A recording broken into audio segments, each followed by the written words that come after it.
샬롬. 오늘은 성도가 공황장애를 겪고 계시는 성도님을 어떻게 대해야 그분들이 상처를 받지 않고 부담 없이 교회에서 예배를 드리고 성도들과 교제할 수 있는지에 대해서 나누고자 합니다. 제가 이 영상을 만들게 된 이유는요. 제가 오래전 공황장애를 5년 겪었을 때, 또 제가 출석하는 교회에서 공황장애를 겪고 있는 분들을 교회의 사역자분들이나 또는 성도님들이 지혜롭지 못하게 대함으로 공황장애를 겪고 있는 저한테나 그분들에게 더 큰 상처가 되어 공황장애가 더 심해진 경험이 있어서 이 영상을 만들게 되었어요. 또 교회의 사역자분들이나 성도님들께서는 나름 신경을 써드린다고 하는 행동과 말인데 본의 아니게 그것이 공황장애를 앓고 있는 성도님들에게는 더 큰 상처가 되는지를 모르시고, 또 그렇게 말씀하시고 행동하시는 것이 오히려 공황장애를 더 심하게 만드시는 줄을 모르시는 분들이 많으신 것 같아서 이 영상을 만들게 되었습니다. 공황장애가 발생한 분들을 보면 여러 가지 원인들이 있더라고요. 사람들에게 큰 상처를 받았을 때, 가장 친한 사람들에게 배신을 당했을 때, 사람들에게 받은 상처들이 계속 누적이 될 때, 큰 사고를 당했을 때, 범죄의 피해를 당했을 때, 이처럼 여러 가지 원인들이 있더라고요. 기독교인 중에도 공황장애를 앓고 있는 분들이 많이 있습니다. 저도 오래전 공황장애를 5년 동안 앓았었습니다. 그땐 공황장애인 줄 모르고 그저 우울증이 심한 것으로만 알았었지만, 방송에서 공황장애를 겪는 사람들의 증상을 듣고 나서 제가 공황장애라는 것을 알았습니다. 그때 저의 증상들은요, 집에 혼자 잘 있다가도 갑자기 숨이 가빠지기 시작하다가 어지럽고, 이어서 숨이 딱 막히고 숨쉬기가 힘들다. 사람들이 있는 길을 걸을 때나 사람들이 있는 건물에 들어가려고 할 때 심한 공포증이 생기고 숨쉬기가 힘들다. 집에 잘 있다가도 갑자기 심한 불안감과 심한 공포증이 생긴다. 심장이 빨리 뛴다. 손이 떨린다. 식은땀이 등줄기와 손에 난다. 위의 증상들이 나타나면 사물이 흐릿하여 휘어 보인다. 음식을 먹으면 토하고 설사를 한다. 당시 저는 밥을 3숟가락 이상 먹으면 소화가 안 되고 바로 체했습니다. 밤마다 악몽을 꾼다. 불면증이 심하다. 제가 이런 증상들이 생긴 원인은요, 저에겐 혈육같이 저의 일이면 같이 아파하고 같이 기뻐하는 분들도 많이 계시지만, 그때 당시 절대로 나를 배신하지 않을 거라고 믿었던 사람에게 배신을 당하고, 또 제발 행복하게 살았으면 하는 마음으로 기도하면서 항상 그 사람의 행복을 빌었던 사람에게 배신을 당했는데, 그가 하나님의 살아계심을 확신하여 믿는 크리스찬임에도 오히려 자신이 저에게 저지른 죄에 대해서 저에게 너무 당당하게 말하는 모습을 보면서, 그리고 18년 동안 출석했던 개척교회에서 사역자분들과 성도님들께서 저에게 비밀을 털어놓은 모든 것을 저는 남편에게까지 말하지 않고 기도만 해드렸는데, 그분들은 저에 대해 말하는 다른 사람들의 말만 듣고 또 저를 보이는 모습으로만 판단하고 험담을 하는 일들을 오랫동안 겪게 되면서, 이런 모든 상처들이 쌓이고 쌓이다 보니 어느 날부터인가 저에게 공황 증세가 나타나기 시작했습니다. 나중에는 음식이 조금만 들어가면 바로 체하고 설사를 하기 시작했습니다. 이런 몸 상태로 몇 달이 지내다 보니 계속 몸무게가 빠지면서 저혈압까지 오게 되었습니다. 그 당시에는 조금만 걸어도 온몸의 기운이 다 소멸되는 것 같이 걷기조차도 힘들었습니다. 그때 저는 이런 증상이 공황 증세인지도 모르고 내가 모든 상처들에 너무 지치고 지쳐서 마음의 병이 생긴 것이 이젠 몸까지 많이 아프구나 라고 생각했어요.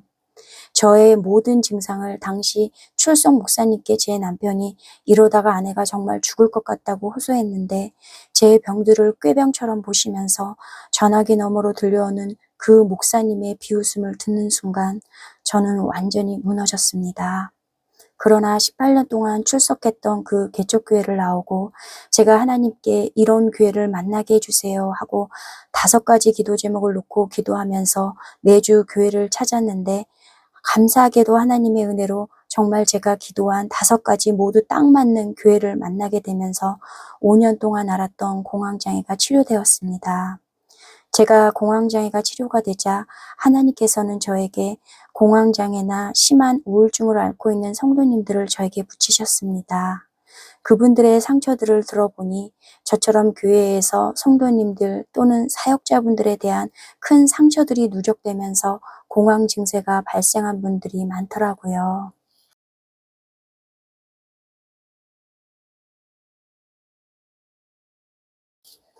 저처럼 사람들에 대한 상처들로 인해 공황장애가 생긴 사람들이 다른 사람들을 대할 때 행동의 특징이 있어요. 사람들이 다가오면 자신도 모르게 표정이 굳어진다. 전화번호를 부르면 역시 표정이 굳어진다. 이유는요, 사람에 대한 공포심과 두려운 마음이 있어서 자신도 모르게 표정이 굳어버려요. 그리고 사람과 친해지면서 자신이 또 상처를 받을까봐 새로운 사람들과의 교류를 만들지 않으려고 피하는데 상대방이 먼저 다가오니 불안해서 자신도 모르게 방어 자세가 되어 표정이 굳어버려요. 사람들과 눈을 마주치며 말하기가 힘들다. 손가락을 자꾸 움직이거나 손을 서로 마주 잡다가 풀거나 손의 움직임이 어색하다. 이유는요, 사람들 속에 섞여 있고 사람들과 대화하는 것이 힘들어서 손에서 자꾸 식은땀이 나거나 불안해서 나오는 행동입니다. 얼굴빛이 하얗게 또는 창백하게 변하거나 반대로 빨갛게 변한다. 이유는요, 사람들과 있는 그 자리가 두렵고 불안해서 공황 증세가 나타나면서 얼굴빛도 변화가 생길 때가 있습니다. 자, 그럼 이제 성도가 공황장애를 앓고 있는 성도를 지혜롭게 대하는 방법에 대해서 제 생각을 말씀드리면요.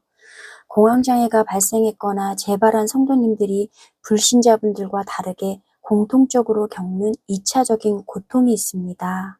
공황장애를 겪고 있는 성도님들을 보면 대부분 교회 안에 성도님들과의 관계에서 발생한 문제들 때문에 공황장애가 발생한 경우들이 많더라고요. 또 공황장애를 겪는 성도님들의 직분도 사역자분들, 교회 부서의 리더분들이 많더라고요. 예를 들면 구역장, 선교회 회장, 교회 부서의 부장님들, 이런 교회 리더분들이요. 이렇게 사람들과의 관계에서 공황장애가 발생한 성도님들은 사람이 많은 곳에 가면 공황 증세가 나타나기 때문에 일단 교회에 출석하는 것을 중단하게 됩니다. 그리고 실시간 영상으로 예배를 드리게 됩니다. 안타깝게도 교회 성도님들은 이런 증상의 성도님들을 대할 때 어떻게 대해야 하는지 잘 모르시기 때문에 너무도 한결같은 방법으로 대합니다.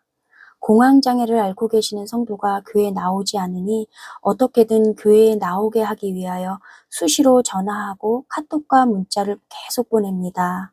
심지어 안 만나줄까 봐 연락도 하지 않고 무조건 집으로 찾아가는 경우도 있습니다.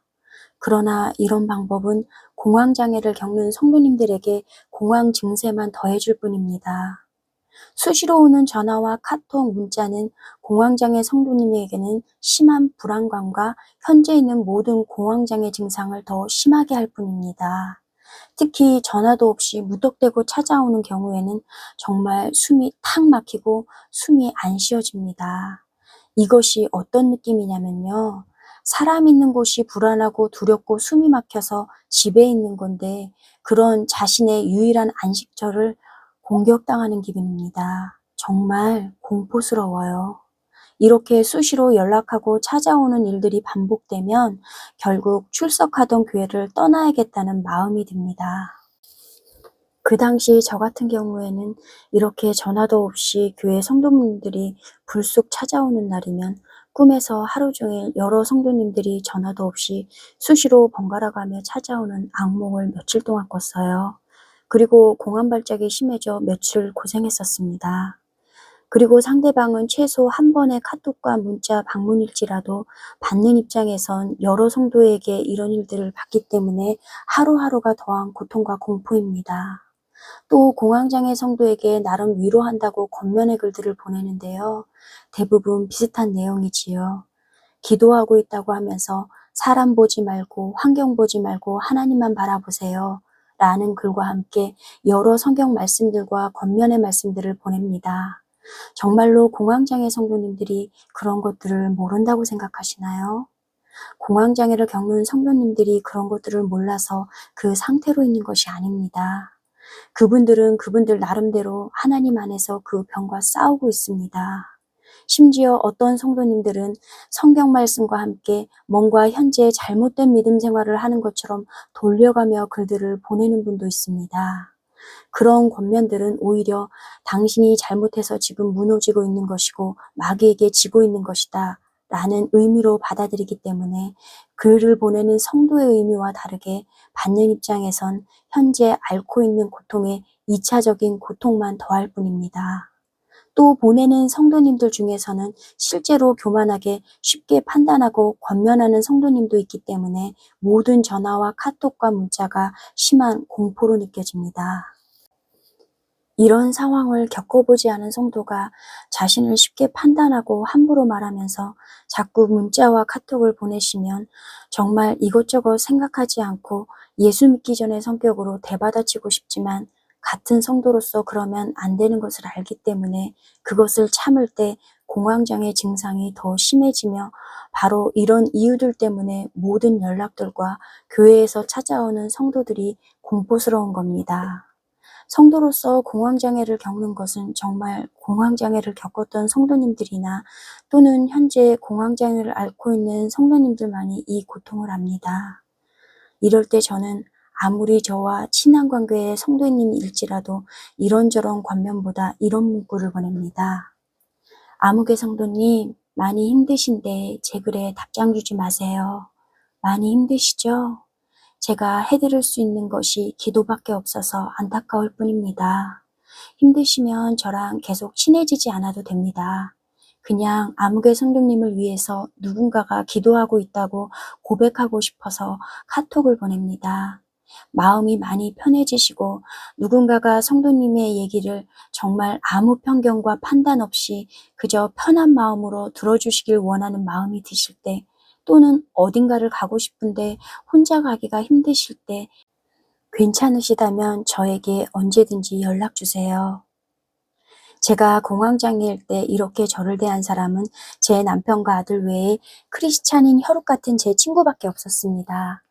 공황장애를 겪지 않은 성도님이라면 앞서 제가 말씀드린 대로의 문장 같은 글을 보내시면 좋을 것 같습니다.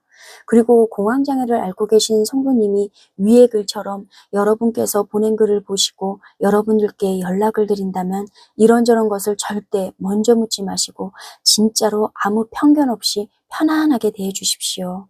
그러나 저는 이 병을 알았었기 때문에 공황장애를 앓았던 분의 마음을 더 편안하게 하기 위하여 고백을 합니다. 제가 성도님의 마음을 다 이해할 수는 없지만 저도 성도님과 같은 병을 5년 동안 앓았던 적이 있어서 힘드신 마음을 조금은 이해합니다. 라고 고백을 합니다. 그러나 이런 글도 상대방이 저를 편안하게 대할 때 고백합니다. 그 이유는 뒤에 이어서 설명드리겠습니다.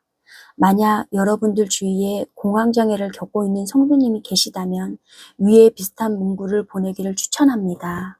그러나 정말 그분을 진심으로 위한다면 이런저런 권면보다 아침 저녁으로 그분을 위해서 진심으로 간절히 기도해 주십시오.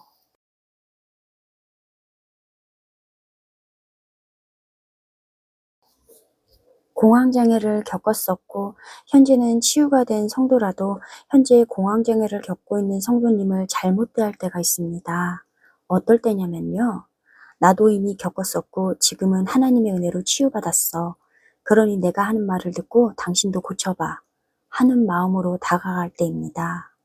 아무리 여러분이 하나님의 은혜로 공황장애를 먼저 고침을 받았다고 해도 공황장애 원인이 서로 다르고 상처의 원인도 각각 다 다르기 때문에 나도 이미 겪었었고 지금은 하나님의 은혜로 치유받았어. 그러니 내가 하는 말을 듣고 당신도 고쳐봐.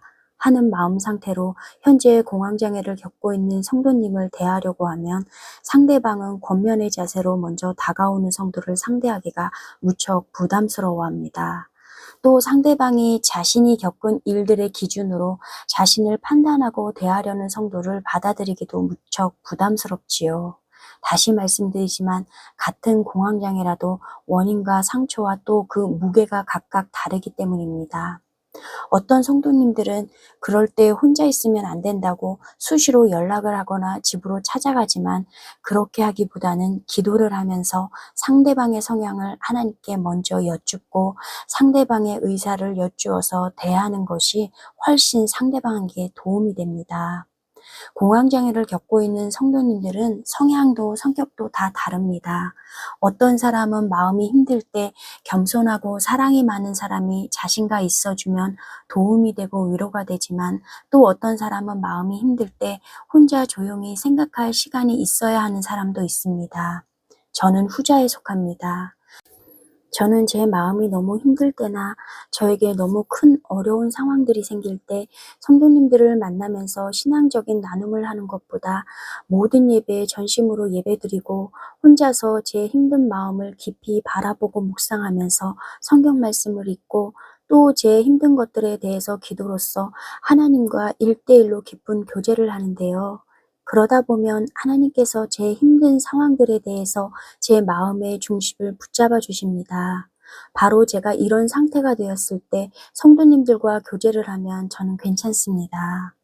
예전에 제가 마음이 가장 힘들었을 때 저를 아끼지만 또 반면 저를 쉽게 판단하시는 분이 같이 있어 주겠다고 자신의 집에 있게 하시는데 저보다 나이가 많으시고 또 거절하면 서운해서 화가 나시는 분이시라 저는 거절도 못하고 같이 있는데 저는 그분 집에서 먹는 음식마다 다 체하였습니다. 그럼에도 계속 그분과 함께 식사를 해야 하니 저는 여간 곤욕이 아니었습니다. 제 성향은 마음이 힘들 때 혼자서 생각할 시간이 필요한데 그러지 못하니 그분의 의도와 달리 저는 마음이 힘든 거에 추가 고통만 더해갔습니다. 나중에는 내가 너무 힘들어서 집에 가겠다고 하니 역시 화가 나셔서 저를 냉정히 대하셨습니다. 그래서 저는 상처가 많은 사람이나 성도님 또는 현재 우울증이나 공황장애를 겪고 있는 사람이나 성도님께 카톡이나 문자를 보낼 때도 제가 공황장애를 겪었다는 것을 먼저 말하지 않습니다. 또 위에 언급한 것처럼 내가 겪었고 지금은 하나님의 은혜로 치유받았어. 그러니 내가 하는 말을 듣고 당신도 고쳐봐 하는 마음으로 다가가고 싶지도 않습니다. 그저 현재 공황장애나 우울증을 겪고 있는 사람이나 성도님에게 저라는 한 사람이 그분에게 편안하고 조금이라도 제가 그분에게 기댈 수 있는 사람이 된다면 전 그것이면 됩니다. 여기서 더 나아가 하나님의 은혜를 같이 나눌 수 있고 또 제가 하나님의 은혜를 나눠줄 수 있는 하나님의 도구로 사용된다면 더더욱 감사한 일이지요. 공황장애를 이미 고침받은 성도님께서 현재 우울증이나 공황장애를 겪고 있는 사람에게 정말 도움이 되고 싶다면 먼저 그분을 위해 아침 저녁으로 간절히 기도해 주십시오. 그리고 어떤 판단도 없이 권면의 자세가 아닌 상대방의 말을 들어줄 마음과 편안하게 대할 수 있는 사람으로 다가가십시오. 그리고 교제 중에 판단과 교만이 아닌 정말 겸손과 사랑의 마음으로 권면하고 싶은 마음이 든다면 먼저 기도를 해보세요. 이렇게요. 하나님, 제가 그분에게 이런저런 이야기를 정말 겸손하고 사랑의 마음으로 말해드리고 싶은데 혹여 그분에게 또 다른 상처가 될까 봐 두렵습니다. 저의 권면의 말들이 하나님께서 저에게 권면하라고 주신 말씀이라면 제가 아닌 먼저 하나님께서 그분에게 깨닫게 해주세요. 그러나 정말 하나님께서 저를 도구로 사용하기 위하여 주신 마음과 말씀이라면 그분에게 먼저 들을 마음과 귀를 주시옵소서. 그리고 저 또한 그 성도님을 함부로 판단하지 않고 하나님을 닮은 겸손과 사랑으로 말하기를 원하오니 제 생각과 마음과 성령님의 세심한 인도하심을 받게 하여 주시옵소서. 예수님의 이름으로 간절히 기도합니다. 아멘. 저는 이렇게 기도했을 때 먼저 하나님께서 상대방에게 깨닫게 해주셔서 상대방이 하나님께서 자신에게 깨닫게 해주신 것들이라며 제가 말하려고 한 하나님의 말씀과 은혜들과 같은 말들을 한 적이 있습니다. 또는 오히려 상대방이 먼저 제가 집사님께 조언을 구하고 싶은 것들이 있어요 하고 물으신 적이 있습니다. 이런 일들이 한 번이 아니고 위에 말씀드린 기도대로 기도한 다음 정말 수십 번 있었습니다.